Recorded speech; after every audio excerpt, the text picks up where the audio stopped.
Women centric role है, एक female protagonist का रोल है और एक रियल लाइफ कैरेक्टर पे निर्भरित है। सो ऑफ कोर्स पर हमने ड्रामेटाइज किया है, हमने फिक्शनलाइज किया है थोड़ा सा सीरीज के लिए।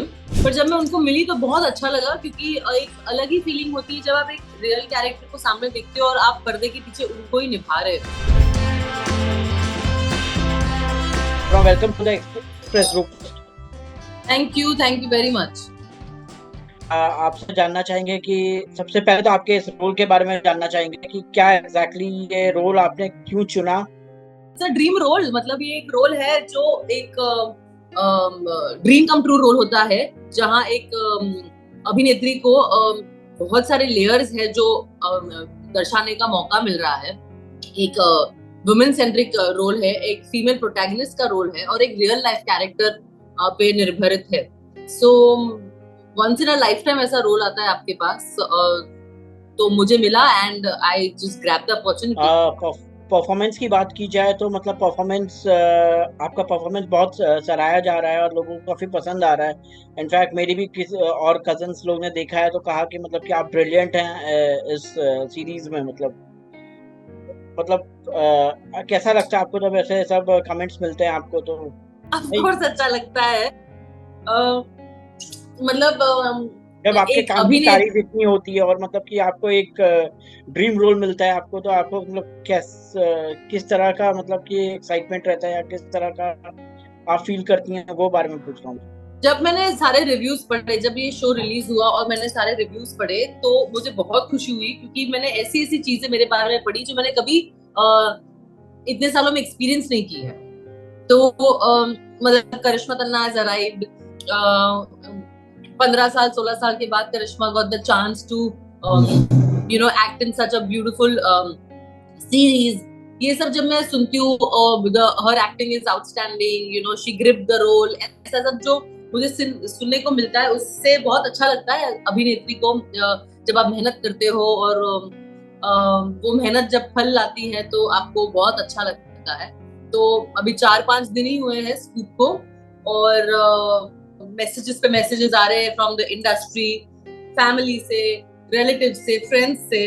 तो मैं बस ये जो मोमेंट है वो एंजॉय कर रही हूँ। कैरेक्टर की बात की जाए तो जिग्ना वोरा का कैरेक्टर, क्या आप उनसे मिली थी सीरीज करने से पहले, या जब ये रीडिंग स्टार्ट होती, या फिर कुछ आप मिली थी उनसे कि क्या था एग्जैक्टली कि आपने ये रोल किस हिसाब से आप पकड़ी है, मतलब कैरेक्टर नहीं, हंसल सर बहुत क्लियर थे कि हम रियल लाइफ जो कैरेक्टर है उनको मिलने के लिए कोई ऐसा वो इम्पोर्टेंट था, पर उनको एक जागृति पाठक का रोल अलग से बनाना था। मतलब जिग्ना वोरा तो हमको एंड ऑफ द शूट पे ही मिली थी, जब हमारा शूट ऑलमोस्ट खत्म होने आया था तब मिली थी।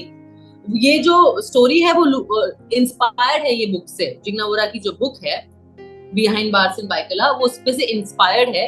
ऑफ कोर्स पर हमने ड्रामेटाइज किया है, हमने फिक्शनलाइज किया है थोड़ा सा सीरीज के लिए। एंड मैंने और हंसल सर ने ये कैरेक्टर, जागृति का कैरेक्टर बनाया है, और हंसल सर ने इतनी छूट दी थी। ये सीन करने के बाद आपको कितना सेटिस्फेक्शन मिला एज एन एक्टर? ये स्टोरी ऐसी है ना कि मैंने स्टार्ट से एंड तक जितने भी सीन्स किए बहुत ही चैलेंजिंग थे। एक भी ऐसा नहीं था कि अरे यार इसमें तो चिल करूंगी मैं, ऐसा नहीं था। स्टार्ट से एंड तक बहुत ही चैलेंजिंग सीन्स थे। सबसे चैलेंजिंग मेरे लिए न्यूज रूम था, जब मैं अपने ऑफिस में हूँ और लोगों से बात कर रही हूँ और इमरान से बात कर रही हूँ, क्योंकि जो भी डायलॉग है वो बहुत इंफॉर्मेटिव डायलॉग्स है, बहुत ही टेक्निकल वर्ड्स और डायलॉग्स यूज किए गए हैं, जिसमें आप जो लिखा गया है वो एग्जैक्टली बोलना ही पड़ेगा, क्योंकि ये समय पे, ये साल में इसने ये किया था, तो वो सब बहुत इंफॉर्मेशन है। तो वो थोड़ा सा चैलेंजिंग था। और इमोशनली चैलेंजिंग अगर आप बात करो तो मेरे लिए जेल का सीक्वेंस था, जो बहुत ही इमोशनली ड्रेनिंग था। कि मैं चाहती थी कि लोग जागृति पाठक के किरदार के साथ रिलेट कर पाए, जुड़ पाए। जो जागृति पाठक का दर्द है वो ऑडियंस महसूस कर पाए, वो मैं चाहती हूँ। जिग्ना वोरा से आप मिली बाद में, मतलब सीरीज खत्म होने के बाद जब आप मिली तो क्या रिएक्शन था उनका? क्या उन्होंने सीरीज देखी है? क्या रिएक्शन था उनका? कुछ आपको कमेंट किया उन्होंने कि कैसा था मुझे क्या? नहीं, हाँ मतलब उन्होंने अभी तक सीरीज नहीं देखी है, जो मुझे थोड़ा सा पता है। उन्होंने 3 एपिसोड्स कुछ देखे हैं, वो देखेंगे और मुझे जरूर फोन करेंगे।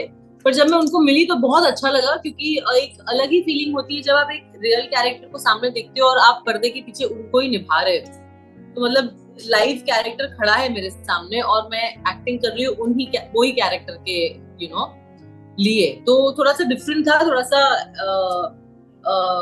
सरियल था एंड अच्छा एक्सपीरियंस था उनको मिलकर। और आपका एक्सपीरियंस कैसा रहा हंसल मेहता के साथ काम करने का? जीशान थे और भी अलग और भी एक्टर्स थे, मतलब उनके साथ एक्सपीरियंस कैसा रहा आपको?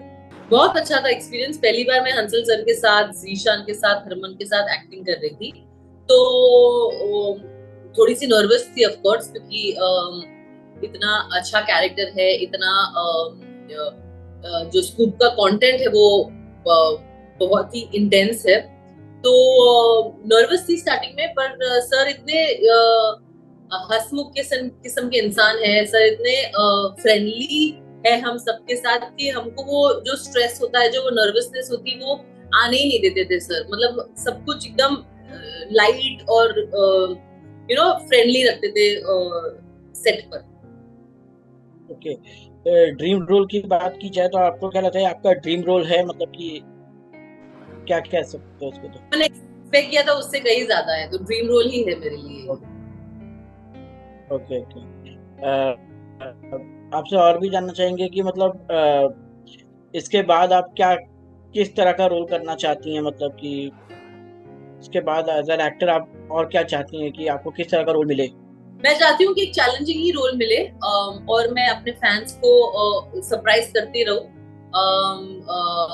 उन्हें प्राउड फील करवाती रहूं, और something which is women centric, जहां मुझे एक्टिंग दर्शाने का मौका मिले, जहां मेरा जो रोल हो वो स्ट्रॉन्ग हो, एक फीमेल प्रोटैगनिस्ट जैसा रोल हो, तो आई वुड लव इट।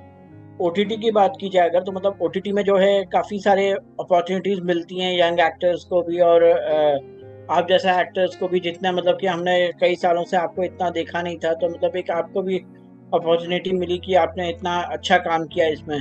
तो क्या जी, कहेंगे ओटीटी एज अ प्लेटफॉर्म आपको कैसा लगता है, मतलब कि आप और आगे ओटीटी में ही काम करना चाहेंगे कि? मतलब मैंने इतना सोचा नहीं है कि आगे मुझे कहाँ किस में काम करना है। जो मुझे कैरेक्टर और मुझे स्क्रिप्ट अच्छी लगी मैं उसमें काम करना चाहूंगी। मैंने ऐसे अपने आप को बांध कर नहीं रखा है कि करना है, फिल्म करना है, टीवी करना है, थिएटर करना है। मैंने ऐसे बांध कर नहीं रखा है। जहां मुझे लगता है कि हाँ ये कैरेक्टर निभाना चाहिए और मुझे ये करना है किरदार, मैं वो करूंगी। ऑफकोर्स ओटीटी ने मेरे जैसे एक्टर्स को, जिसको टीवी से निकल के आगे बढ़ना था, उन जैसे एक्टर को बहुत अच्छा प्लेटफॉर्म दिया है ओटीटी ने। एंड क्योंकि फिल्म एक्टर, फिल्म डायरेक्टर्स हो, फिल्म प्रोड्यूसर्स हो, फिल्म राइटर्स हो, फिल्म स्क्रीन प्ले राइटर्स हो, सारे के सारे ओटीटी में भी काम कर रहे हैं। और जितना मौका और जितना टैलेंट आप फिल्म्स में दिखाते हो, टीवी में दिखाते हो, उतना ही टैलेंट आप ओटीटी में भी दिखाते हो। फ्यूचर प्रोजेक्ट्स की बात की जाए तो रिसेंटली आपकी स्पॉटिंग जो है धर्मा प्रोडक्शंस के उसमें भी हुई थी, तो क्या कुछ है फ्यूचर प्रोजेक्ट्स में? क्या है धर्मा लाइनअप है? होगा तो आपको सबसे पहले पता चलेगा। अब फिलहाल तो मैं खाली मिलने गई थी। ओके, लास्टली आप क्या मैसेज देना चाहेंगी लोगों को? Please watch scoop. ये मैसेज तो मैं सबसे पहले देना चाहूंगी कि जिन्होंने नहीं देखा है, मैं चाहती हूँ कि हमें प्यार दे, हमारा शो देखे। बहुत ही रिलेटेबल है, एक आम लड़की की कहानी है, जो एम्बिशियस है, जो पैशनेट है अपने काम के प्रति, जो बहुत ही सिंसियर है अपने काम के प्रति, और वो क्या क्या, उसके ऊपर क्या क्या बीतती है, उसके ऊपर निर्भरित है ये कहानी। तो प्लीज देखिए, हम सबको आपका प्यार की बहुत जरूरत है। एंड वॉच नेटफ्लिक्स पर scoop. Okay, thank you. Thank you.